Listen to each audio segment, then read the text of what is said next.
छत्रपती शिवरायांच्या पदस्पर्शाने पावन झालेल्या तसेच सरखेल कान्होजी आंग्रे यांच्या पराक्रमाची यशोगाथा सांगणाऱ्या हरणे सुवर्णदुर्ग किल्ल्याची जागतिक वारसा यादीत नोंद होण्याच्या हालचाली सुरू झाल्या असून शिवप्रेमींमध्ये सध्या उत्साहाचं वातावरण पाहायला मिळतंय।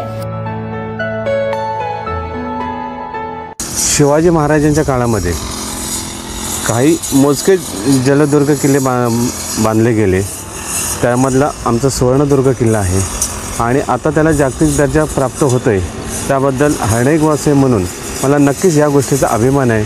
त्यासाठी आम्ही सर्व शिवप्रेमी इथे किल्ल्याची जी साफसफाई किंवा जे काय गवत वाढलेलं आहे हे साफसफाई करण्यासाठी एकदम मनापासून आलेलो आहोत।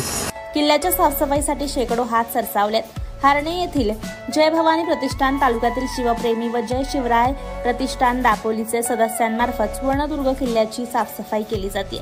2 ऑक्टोबर रोजी युनेस्कोची टीम पाहणीसाठी सुवर्णदुर्ग किल्ल्यावर येणार असून त्यामुळे प्रशासन तयारीला लागले। युनेस्कोच्या मान्यतेनंतर सुवर्णदुर्ग किल्ला जागतिक पर्यटन स्थळ म्हणून जगाच्या नकाशावर झळकणार आहे। हा सुवर्णदुर्ग किल्ला जागतिक मानांकनामध्ये नामांकनासाठी गेलेला आहे।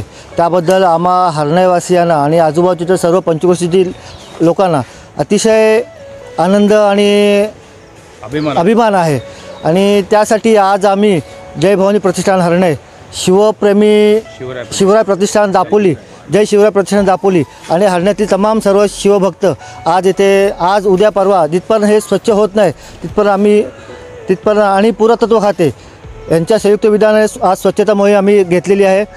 छत्रपती शिवरायांच्या पदस्पर्शाने पावन झालेल्या तसेच सरखेल कान्होजी आंग्रे यांच्या पराक्रमाची साक्ष देणाऱ्या सुवर्णदुर्ग किल्ल्याला जागतिक वारसा म्हणून घोषित करणार असल्यानं आनंदाचं वातावरण पाहायला मिळत आहे। मुळामध्ये जर आपण पाहिलं तर संपूर्ण महाराष्ट्रामध्ये किंवा पूर्ण भारतामध्ये एका ठिकाणी एका गावामध्ये 4 किल्ले हे मला वाटतं हे ऐतिहासिक वारसा आहे।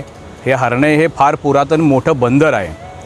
हे बंदर असल्यामुळे आणि आजूबाजूला जे दाभोळ आहे, इकडे बाणकोट आहे, त्या शिवकालीनमध्ये या मार्गाने फार मोठी सागरी वाहतूक होत होती आणि त्याच्यावरती कंट्रोल ठेवण्यासाठी शिवाजी महाराजांनी हा सुवर्णदुर्ग किल्ला ऐन समुद्राच्या मध्यभागी बांधला। की सुवर्ण किल्ल्याला जागतिक वारसा प्राप्त होणार असल्यानं या किल्ल्याला गतवैभव प्राप्त होणार आहे। तसेच या ठिकाणी जागतिक पर्यटक येणार असल्यानं सुवर्णदुर्ग किल्ल्याचं नाव जगाच्या नकाशावर सुवर्ण अक्षरात कोरलं जाणार आहे। हरणे पाचपंढरीचा मच्छीमार आहे। आमचा जो समाज कोळी समाज आहे, हा कोळी समाजाचं आणि ह्या किल्ल्याचं खूप अतूट नातं आहे। आमचा जो हा पाचपंढरीमध्ये आणि हरणेमध्ये असणारा कोळी समाज आहे, ह्याचे आमचे पूर्वी कान्होजी आंग्रेच्या सैन्यामध्ये आरमारामध्ये काम करत होते। मुझम्मिल जैतापकर, MJ न्यूज, रत्नागिरी।